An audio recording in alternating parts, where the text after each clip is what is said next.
So hello everyone, how are you? আজি মই এটা ব্লগ আপলোড কৰিব গৈ আছোঁ। দিছ will be my first blog. মই মাজত উইণ্টাৰ ছিজনত কলকাতাত গৈছিলোঁ। চ' এইটোত সেই জাৰ্ণিৰ ভিডিঅ' কেইটা হয়। চ' মই কামাখ্যা ষ্টেচনৰ পৰা বন্দে ভাৰত এক্সপ্ৰেছত গৈছিলোঁ কলকাতা। চ' let's start the video'.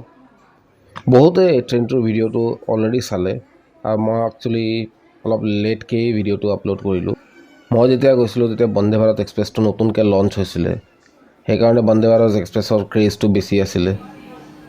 So' as you can see প্লেটফৰ্মত বন্দে ভাৰত এক্সপ্ৰেছ আহি গ'ল। This is the Vande Bharat sleeper train. মোৰ নিচিনা বহুতেই এক্সাইটেড হৈ আছিলে জাৰ্ণিটোৰ বাবে।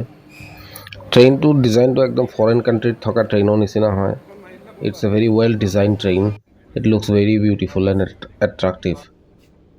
সেই ট্ৰেইনটোৰ ড'ৰবিলাক পুছ বাটন ছিষ্টেম হয়। মোৰ নিচিনা বহুতেই এক্সাইটেড হৈ পেলাই ট্ৰেইনটোৰ ভিডিঅ' আৰু ফটো লৈ আছিলে।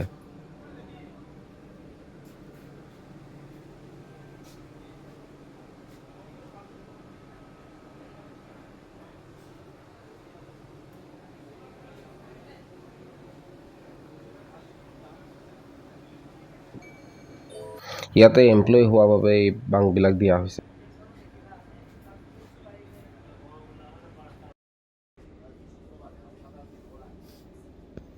আৰু এইখন হ'ল মোৰ ছিট।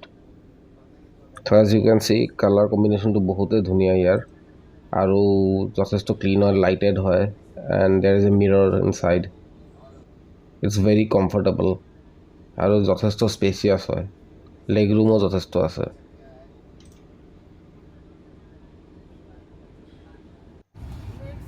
চ' আমাৰ ডিনাৰটো আহি গ'ল।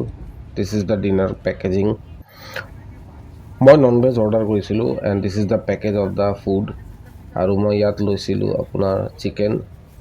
চ' চিকেনৰ লগত ইয়াত চাপাটি, ৰাইচ, কাৰী, এটা আলুৰ কাৰী আৰু দালি আৰু এটা মিঠাই দিয়া হৈছে।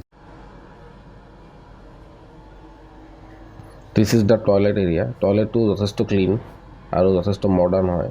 ইয়াত ভেকুৱাম প্ৰেছ টয়লেট হয়। পানী ইউজ নহয় ইয়াত। ভেকুৱাম বাটন প্ৰেছ কৰি দিলে হয়, just like a flight.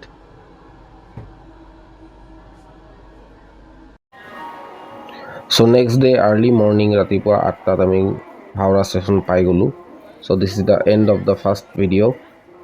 C you in the next video'.